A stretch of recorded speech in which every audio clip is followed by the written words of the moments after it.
Brain ট্রিজার round. তো এতক্ষণ যাবত তোমরা গাঠনিক সমানতা নিয়ে অনেক আলোচনা শুনলে।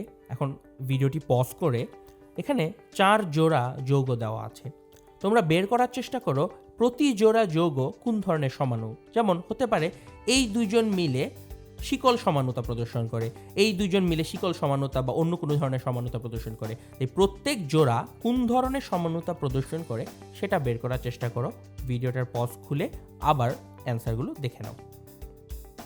এবার আসো আমরা অ্যান্সারটি মিলিয়ে নিই। লক্ষ্য করো প্রথম জোড়াতে আমরা লক্ষ্য করি প্রথম জোড়া সব কিছু সেম, ডিফারেন্সটা কই? ডিফারেন্সটা হচ্ছে তার একটা CH3 গ্রুপ এখানে 2 নম্বর কার্বনে যুক্ত, আর এই CH3 গ্রুপটা 3 নম্বর কার্বনে যুক্ত। তোমাদের মধ্যে অনেকেই এই জোড়াটাকে শিকল সমানতা বলে ভুল করে থাকতে পারবে। একটু লক্ষ্য করে দেখো, এটার যা মেইন চেইন এবং এটারও যে মেইন চেইন, এখানেও 5 কার্বন আছে, এখানেও 5 কার্বন আছে, তাই কোনোভাবেই এটা শিকল সমানতা নয়। শিকল সমানতায় এই মেইন চেইনে কার্বন নাম্বার ডিফারেন্ট হতে হয়। এটা কী ধরনের সমানতা লক্ষ্য করো, ওর CH3 গ্রুপ এখানে নাম্বার 2 পজিশনে আর ওর হচ্ছে 3 পজিশনে। ডিফারেন্সটা হচ্ছে শুধুমাত্র পজিশনে, তাই এই সমানতাকে আমরা বলে থাকি পজিশনাল আইসোমারিজম বা অবস্থান সমানতা। তাহলে প্রথমটার অ্যান্সার হচ্ছে অবস্থান সমানতা। 2 নম্বরটা লক্ষ্য করো, এই দুটো যৌগেরই সব কিছুই সেম, ডিফারেন্সটা কই দেখো। এই ক্ষেত্রে CO গ্রুপ আছে, এই ক্ষেত্রেও CO গ্রুপ আছে, বাট CO গ্রুপের পজিশনটা ডিফারেন্ট। এখানে CO গ্রুপটা আছে 2টা কার্বনের পরে, এখানে 3টা কার্বনের পরে।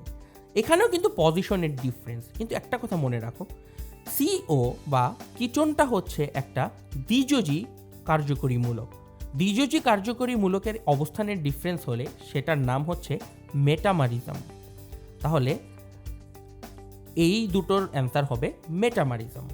এখন লক্ষ্য করি 3 নম্বর পেয়ারের অ্যান্সার কি। 3 নম্বরে লক্ষ্য করো, এই ক্ষেত্রে হচ্ছে কিটোন রয়েছে এবং এই ক্ষেত্রে কার্যকরী মূলকে রয়েছে CHO।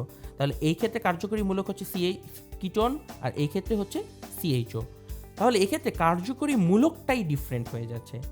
ভিন্ন কার্যকরী মূলক থাকার কারণে এই সমানতার নাম হবে কার্যকরী মূলক সমানতা।